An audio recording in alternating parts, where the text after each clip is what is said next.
Welcome back. So here's what I've done. I made the spice mixture. You can look it up on meateater.com. It's his rub for venison ribs. And it smells delicious. I'm going to molest them a little bit. My implements of destruction, which I will wash now. My fillet knife. I didn't have a hacksaw, so I used my serrated knife, but you can see it's going to need to be cleaned. And my very favorite of all tools, my cleaver. It's also a spatula. It's also a fire poker. It has a lot of uses. That one needs the inside done.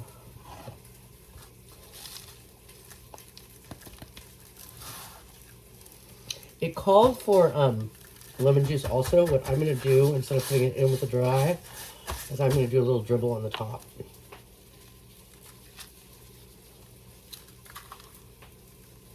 smells pretty good. Not surprised. So there you have it. 3. These are a little funky. 3 mini. And 3 nice venison ribs. And they are dry rubbed. And hands wash.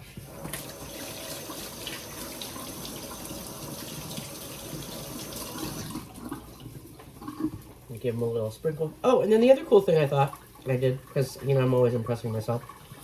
I love to cook. And when I come up with a good idea, I'm like, oh. And part of being a decent cook is knowing when you are out of something, how to fix that. Well, one of the things I was out of was chicken stock. And the recipe calls for a stock to go over, to just cover the rib. So what I did was I took all of the pieces that I didn't use, some chicken bouillon, some mushroom bouillon, and I'm going to reduce that and call that my stock.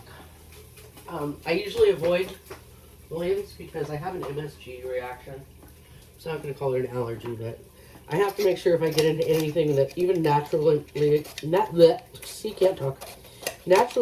MSG, which happens when you cook mushrooms, or happens a lot of times, but even naturally occurring, I have to make sure I drink a lot of water because it doesn't like it brings me a headache.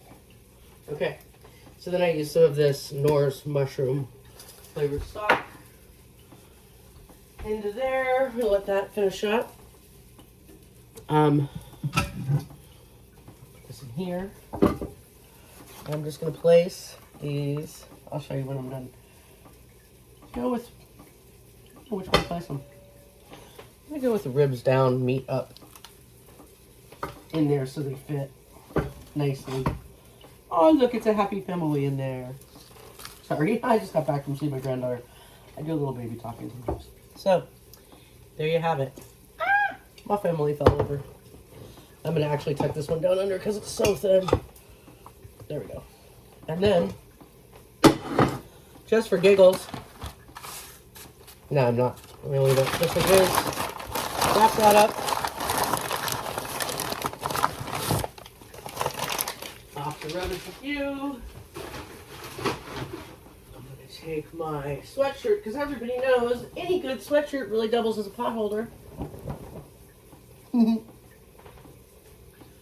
Andy's theory of cooking 101. And pour that stock in there. I'll fish out the bits in a minute. And problem solved. Who said there's no stock in the cupboard? That's why I like to cook. I constantly entertain myself. Mom hands going in on the boil. Okay. Now they're perfect. They're all in there. I'll give you one more shot. Can you see it? Can you see it? Can you see it? Ah! And now we're going to stick them in here, which I'm behind you now. So tricky, huh? 30 minutes on high in the pressure cooker. Then they'll rest till Darren gets home. And we will put them on my new little charcoal grill that I bought. Because that'll be fun. Oops. I probably should put the lid on purpose. Okay, I'm letting y'all go now. Bye.